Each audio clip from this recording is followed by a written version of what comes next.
All right, we are already recording, so. Okay, yeah. So tell me about the time you took mushroom. Yeah, that's a super nice story that I'm very grateful that you're here, so I can tell it to you. You don't know it, so I'm gonna be telling it to you for the first time, and I think that's the best way to communicate a story, because for me it's difficult to simply start recording by myself, and I don't deliver as nice as when it's really a human interaction. So thank you for that. And I guess the story really started with a volunteer that I had here, Tatiana, that she was here for long enough that she got to see a lot of people coming and a lot of people leaving then. And then after like the third person leaving, she was like, how do you do this? Right? I was like, what? It's so hard to say goodbye to the people we bonded with for a week or 2 weeks. And I'm like, oh no, it doesn't really bother me. I'm used to it, blah, blah, blah. I kind of shrugged it off. But later, even after Tati left and everything, that really kept me thinking about it, that it's actually super hard, that I had been totally ignoring this thing that was bothering me unconsciously, I guess. And I thought I totally had it under control, but it was actually affecting me because it made me see that even though one of the most important things here at the Jungle Hub is creating community and living in community, and I always have new people all the time. So many people come. I think I counted 130 people the other day that I was counting how many guests and volunteers have come here over the couple of years that we have been operating. But in the end, people do end up going. And then I was beginning to feel this sense that there is no continuity in the community. There is super beautiful community moments, but there is no real continuity. So that really, I really had to start to process that. So that led me to draw a card from the Oracle deck, right, that you saw. Because I don't do it too often. I do it about, I don't know, like sometimes once a year or something, like in very special occasions. But I was, I don't know, feeling the urge to draw a card. And then I did. And then I drew the psilocybin card. So the Herbal Astrology Oracle deck, it's about medicinal plants that are from Costa Rica, because the author is a herbologist from Costa Rica. And so it's a beautiful deck that will give you some guidance. And the idea is, it's a big deck. All the cards are different. And the idea is that by the randomness inherent in the deck, when you draw something, it's an opportunity for the universe to slip some message to you, right? So out of all the, 60-something cards, I draw psilocybin. And, well, the first thing that I noted is that the name of the card, because there's always a title of the card, and then later you go and search the description or the guidance, but the title of the card was Commune. So already the first huge synchronicity, because it's 64 cards, and I am having these thoughts that I am lacking community in a sense, and then I draw the card whose name is Commune. And I drew the card upside down, which is a different interpretation if you do it like that. And then the description says disconnection, lacking community, soul loss. And the guidance reads, the medicine is asking you to tune in and commune with the ancestors and powers that be to further develop your power. Don't resist the profound teachings. Relax into the higher mind as you commune with its loving awareness. Commune with the spirits and channel the wisdom provided with sure-footed spontaneity. So basically it's telling me to take the medicine and commune with the spirits, my guides, the nature here, the elementals, the ancestors. So I found that profoundly beautiful. And then on top of that, the cards are numbered. And this was the card number 49. So I told you, because you asked, how old did I get? Because I just had my birthday recently in February. And that ties into all of this because I purposely blocked visits for my birthday because I had been working a lot, receiving a lot of people. And I blocked a few weeks to celebrate my birthday in San Jose with my family and everything. And that also opened up the idea and the possibility to do a psilocybin trip, because I really need to be alone for that, and really I do it very ceremonially, and I really take my time, and it's very personal. So it all like aligned for it to happen in that way. And guess how old I was becoming, right? 49. Yeah. Which, by the way, is numerologically, you could say it's the 7 times 7. Yeah. So 7 is like closing a cycle, and 7 times 7 is closing the cycle of cycles. Wow. Yeah. So the synchronicities are starting to pile up, and this is when I understand already, okay, I think I'm supposed to do this because I'm starting to see a lot of synchronicities. Right. But that wasn't enough. There was another one. So I have to go to the dentist, right? It's time. But I lost the contact of my dentist that I'd like to go to in San Ramon. So I had to open Google Maps and look for it where I remembered it was, right? More or less, okay, so it was this block, yeah. So I open up dentist, I write the number down, and I make an appointment. And then on the day of the appointment, I get there, and there's nobody, so I have to like ring a bell until somebody opens the door, and they're like, yes? And I'm like, yes, I have an appointment. And they're like, no, you don't. I'm like, what do you mean? It's like, we're closed today. Yeah. What doctor did you do your appointment with? And I was like, Dr. so-and-so. Like, oh, that's not here. That's around the corner. So apparently, the two dentists were so close to each other that I just picked the wrong one. Yeah. And I did the appointment there, and so I was just, I'm so sorry. So I apologized, and I immediately went to the other one because I had already made my appointment. And then I meet this new dentist who was really, really nice, like a really nice energy kind of guy. So, yeah, nice. So he's talking all the time while he's working on me. And then at the end, finally, I can speak. So he's like, so what do you do for a living? And I go like, I have a retreat center, and I work with people doing meditation and stuff like that. And he's like, oh, could it be that you do psilocybin trips? Because I'm really interested in stuff like that. I'm like, what? So my dentist now, which I chose by accident, is talking to me about psilocybin too. I was like, okay, that's it. Yeah. I think it's my time to go. And it's not the first time. I've done it before. But also I don't do it very often. I do it about every year, and this time it had been like even longer than that, like maybe 1.5 years or something. But I was set. I was like, okay, I need to get it and do it. So I planned it for the 17th of February, which was an eclipse day. Oh, wow. which was like a portal day. And you know, eclipse days are magnifying the energies. So if you're going to do something energetic and you do it on that day, it's like extra powerful and stuff. So like, that's the day I'm going to do it. So that's the preamble. That's the long answer to your question, what made me do a mushroom trip. Yeah. What was the intention for the journey? Like, were you seeking something, like, were you seeking spiritual insight, healing? Yeah.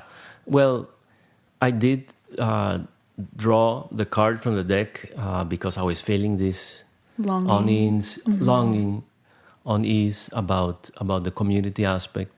But that is not necessarily the intention. It's like one thing led to another. You could say it's an underlying intention, because when I do medicine, when I do mushroom medicine, I like to keep a really, really open, with no expectation kind of attitude, to allow for the mushroom to show me whatever it is that I need to see. And I think that works, because then you don't have expectations and stuff like that. Yeah. Tell me about the process of prior to doing it and then while doing it. Are you asking more on the day of? Yeah, the day of, right before you're set up, you're already sitting there. What was that process? Yeah. The ceremony, I guess, if you will. Yeah. Well, yes, for taking mushrooms, like I said before, I take it very ceremonially. For me, it's always something super serious that I want to do alone. So on the day I want to do magic mushrooms, I try to do something. Well, I have breakfast normally, maybe not too much, maybe no coffee. And then I try to do something in the morning that is relaxing, like going to the river or walking in the gardens or doing something relaxing out in nature. And then around noon, and without eating any lunch, I prepare the medicine. I am super sensitive, and I don't do this too often, so I only took 2.5 grams this time, which was more than last time, what I usually take, because most people start at 1 gram, and then I was doing like 2 grams, and I did this 2.5, which is not a lot. I mean, some people do 5, some people do even 7, like Terence McKenna's famous quote, heroic dose. But no, at 2.5, I think it's not a lot, and I buy it as a powder. I buy it from a guy that grows it himself, and he's a really sweet guy. So I do place a lot of importance to who processed it, and what methods they use, and what attitude do they have to the medicine. So this is not something I want to get from like commercial ways of, or something, somebody I don't know, and stuff like that. And then after preparing it, I simply go to the meditation studio. I lay out my yoga mat and I lay down, or sit and meditate, kind of waiting for it. And then when I feel that it's kicking, I lay down and I cover my eyes with something so that I'm in darkness.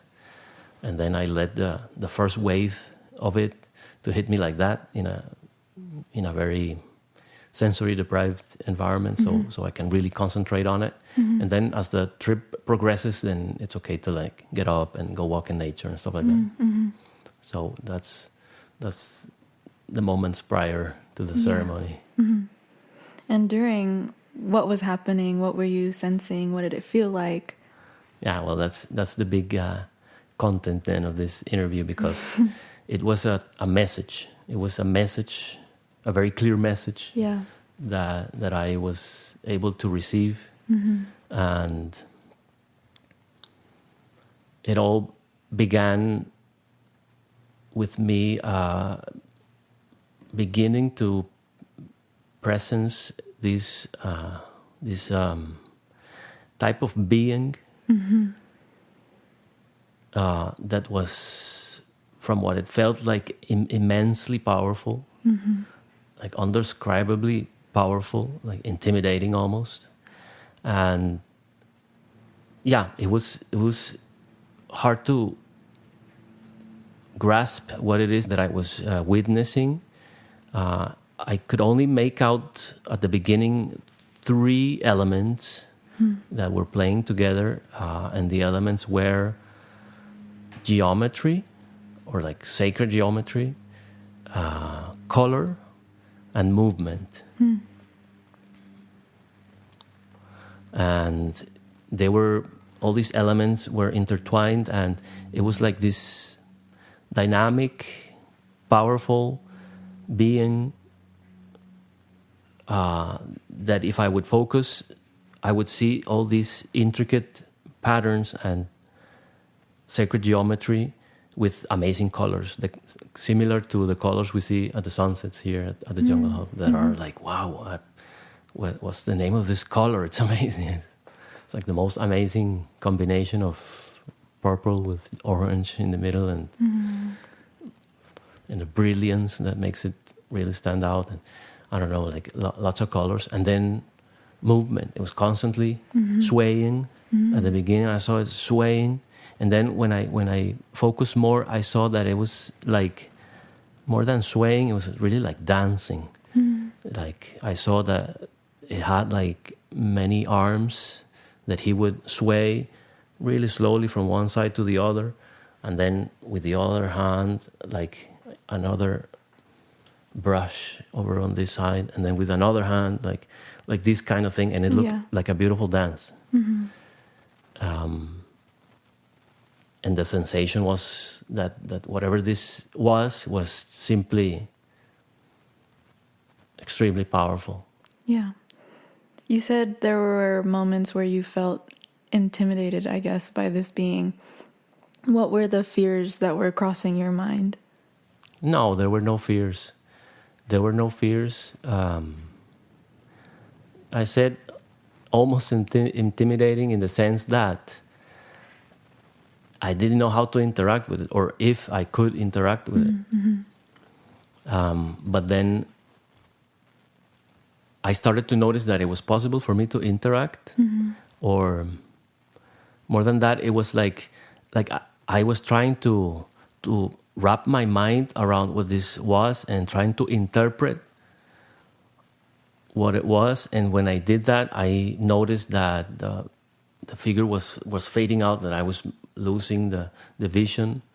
Like he was trying to tell me, no, that's not at all who I am. Like, you're so wrong, and I'm leaving. So I began to notice that I didn't have to try to interpret anything. I just had to witness. Yeah, it would show you itself. It would show me. And then it did. And then it showed me. What did you see? Well, the first thing that struck me from this being,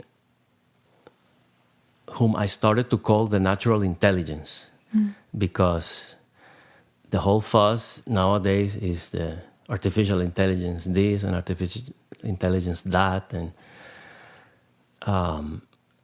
the thing that I noticed about it, that this was completely a natural intelligence, and far, far more powerful than any artificial intelligence that they could ever come up with, right? Because you could just sense it. And then the other thing I noticed about it was a magnificent sense of indifference. Like, in a sense, like, you could also call it sacred neutrality. Like a certain neutrality that is, ultimately indifferent. Like, there is no dualism. There is it's wrong or it's right or it's bad or it's good. It was simply indifferent. It is what it is. Yeah. And then, as I kept simply witnessing all of this, and I understood that I had to be very passive and just the observer. And the next thing that was shown to me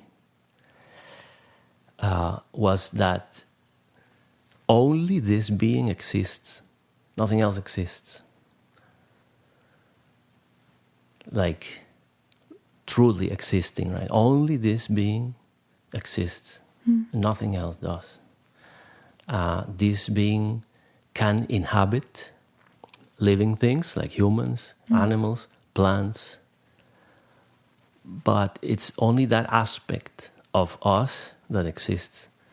Like the rest of us, the things we see, the tree outside, the cat, as their form, it doesn't exist. It's an illusion. It's only that natural, infinite intelligence part in us that exists. And it was so clear to understand it. It was like communicated in a way that I simply understood it immediately, and felt the magnitude of that, of what that means. And a lot of people have that theory that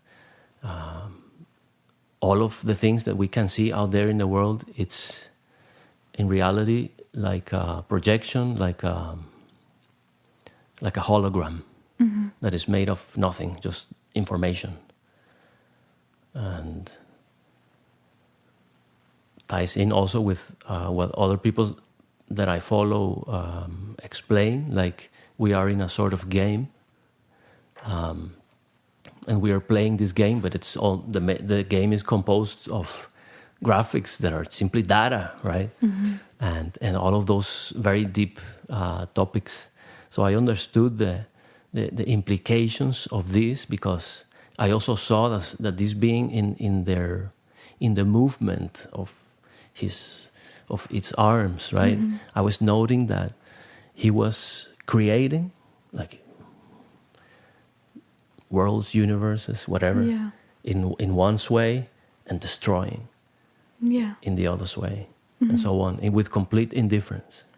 So I understood the next message at that point, which was that we are reaching, at this moment in time, we are reaching an important threshold in humanity, which is we are reaching a critical mass of human beings that are understanding these higher truths, that are understanding that we are in this movement to a higher dimension, to a higher frequency.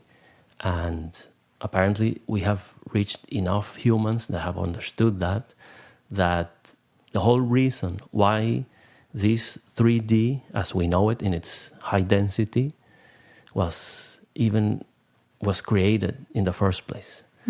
So with this amount of people that are understanding this thing, the purpose of creating this reality, which was to explore density, duality, suffering, and all of that, the purpose has been fulfilled. And the consequence of that is that this 3D reality, as we know it, is no longer needed. And it's game over. This natural, infinite intelligence is swaying his arm and simply destroying this whole reality as we know it with indifference, knowing that it's going to be simply a transition to go to a higher realm that he is going to create, just in another way of in his dance, right? So that was the message, that was the trip. So it means like game over, and it has a lot to do with what you are seeing out there happening, right? In the world. Yeah, in the world. It seems like 100% like the powers that were the powers that were ruling are destroying each other. Yeah. The systems in place are being wiped away. Exactly. The system is has entered the mode of autodestruction. So that this sacred dance takes us to a higher place where to something different, to something higher, to something where we are no longer going to need these experiences of high density and high suffering. What did that mean for you in your personal life and in the context of community and your longing? Because after the message was delivered, I continued the trip, and at this point I am feeling like the rejoicing of the consequences of this, or the confirmation that this is. And I began to feel that the people who are already knowing that they are in this process, the people that know, because you know who you are, you know if you have this strong sense that there must be something more to life than a 9 to 5, and I don't know, kids, and The nuclear lifestyle. yes, the nuclear lifestyle, career, making money, etc., etc., right?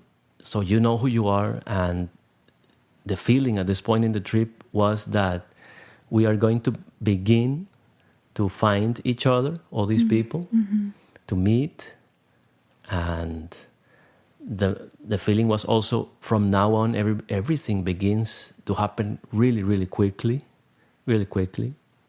and you are going to see it more and more, and I really began to feel already the love of this new community that we are building, that we are doing it ourselves. And this is the time where we're getting to know each other. This is a lot of what the Jungle Hub is about. Yeah. That's why it's called a hub.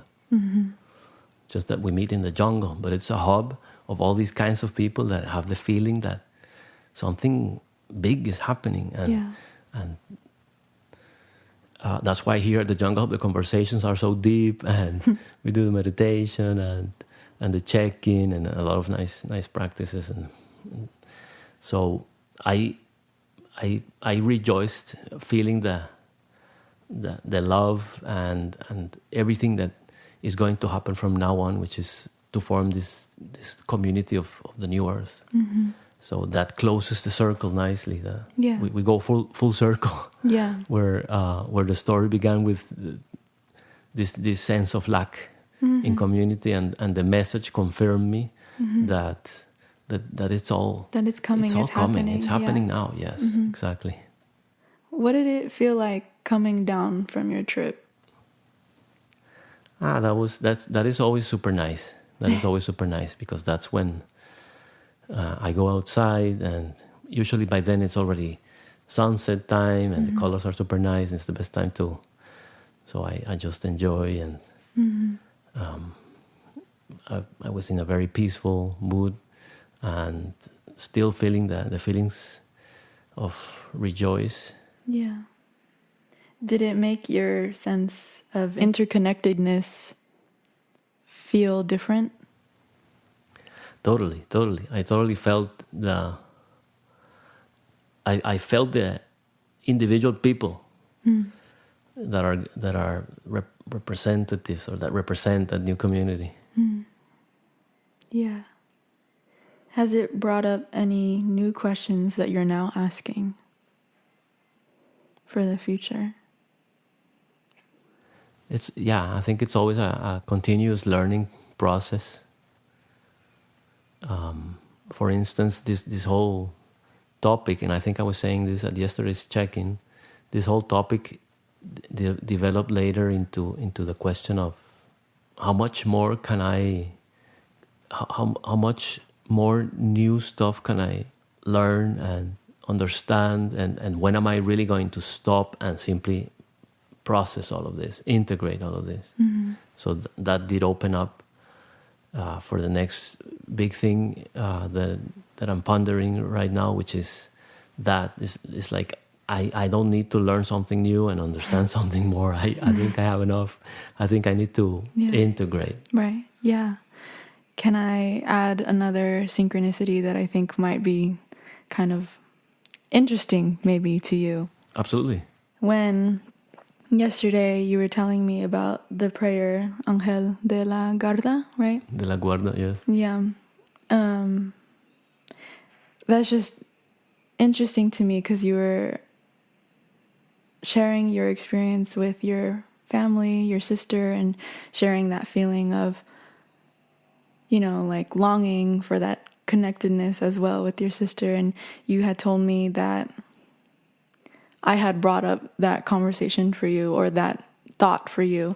And it's interesting because my name obviously is Angela, and also my angel numbers are 777. And so that's like another thing where, you were saying like when you're 49, 7 times 7. And it's interesting that I'm like part of this like journey, that I also get to be witness to what you're going through. And how you were also mentioning that humans just want to, be seen by other humans. It's like interesting that I'm seeing you in this process and things are happening for you, and I get to be part of that journey. And another thing about humans and their orbit is that we bump into each other and change each other, and somehow like we just keep on orbiting, and we're always interconnected somehow. Even if we leave or come back, or, you know, we're always in rotation with each other, if that makes sense. That's lovely. Yeah. Yeah. Thank you. Yeah. And I think your beautiful wrap up now we can move on. So Angela, thank you so much for thank you. Yeah, for doing the interview with me, and also for bringing about the topic of the next podcast. Yeah. Thank you for sharing. Yes, you're welcome.